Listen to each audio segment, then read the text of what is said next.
Om Swastiastu. Assalamualaikum warahmatullahi wabarakatuh. Kami dari kelompok 1 akan menjelaskan hasil diskusi kami mengenai tugas kewirausahaan peternakan.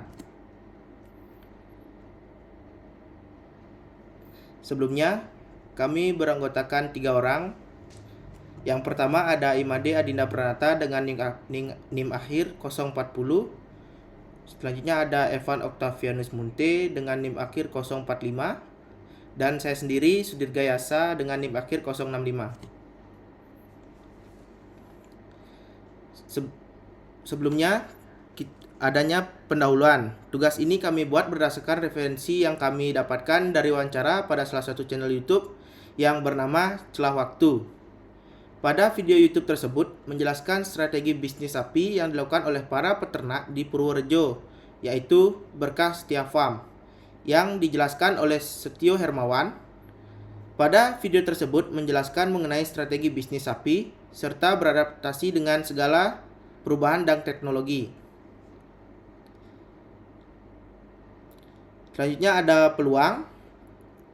Pemilik dari Berkah Setia Farm mengatakan mengapa dia berani mengambil peluang dalam bisnis peternakan tersebut, dikarenakan adanya beberapa peluang yang ia lihat, yaitu dari tidak adanya kesempatan untuk memilih, yang dikarenakan sumber daya alam yang cukup banyak dan memiliki peluang yang bagus khususnya pada ternak sapi, dan adanya peluang pasar yang cukup tinggi atas permintaan untuk sapi pedaging. Selanjutnya akan dijelaskan oleh teman saya. Oke, baik. Di sini ada risiko. Yang pertama itu tidak sama sekali memiliki ilmu dalam bidang peternakan. Contohnya dalam merawat hewan ternak.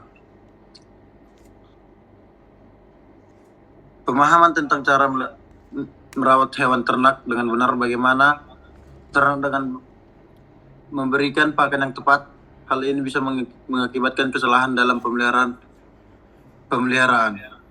Nutrisi yang optimal, bahkan potensi penyakit atau kematian pada hewan ternak. Dan yang kedua, kesehatan pada hewan yang diternak. Aspek krusial dalam peternakan, risiko kesehatan ini bisa meliputi berbagai hal seperti penyakit menular. Wabah penyakit dapat menyebar dengan cepat dan menyebabkan kerugian besar akibat kematian atau penurunan produktivitas. Dan penyakit non menular, masalah kesehatan akibat nutrisi buruk, kondisi lingkungan yang tidak baik, atau faktor genetik juga bisa menjadi risiko. Yang ketiga, pengolahan pakan ternak untuk memenuhi kebutuhan ternak tersebut. Ini mencakup beberapa aspek penting seperti ketersediaan pakan, memastikan ketersediaan pakan yang mencukup dan berkelanjutan untuk seluruh populasi ternak. Kedua, kualitas pakan, menyediakan pakan dengan nutrisi yang seimbang dan sesuai dengan kebutuhan setiap tahap pertumbuhan atau produksi ternak. Dan yang ketiga, efisiensi pengolahan, mengelola proses pengolahan pakan jika dilakukan sendiri tidak efisien. Dan dilanjutkan oleh teman saya.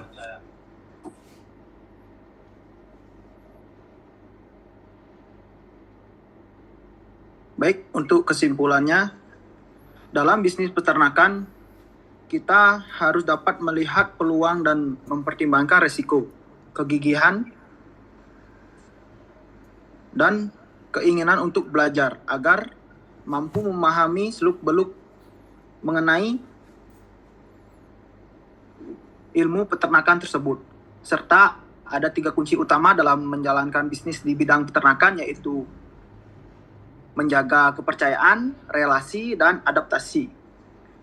Menjaga kepercayaan konsumen sangatlah penting dimiliki para peternak. Dengan menjaga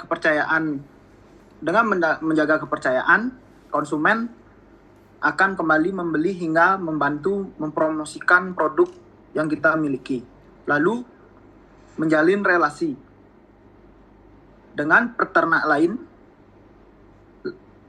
Dengan adanya relasi pada peternak bisa saling bekerja sama untuk menjual ternak lebih banyak dan saling merekomendasikan hewan ternak satu sama lain.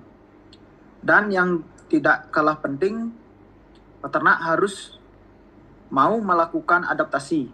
Dengan adaptasi, mereka dapat terus mengembangkan usahanya. Misalnya seperti Berkah Setia Farm yang memberdayakan media sosial untuk promosi.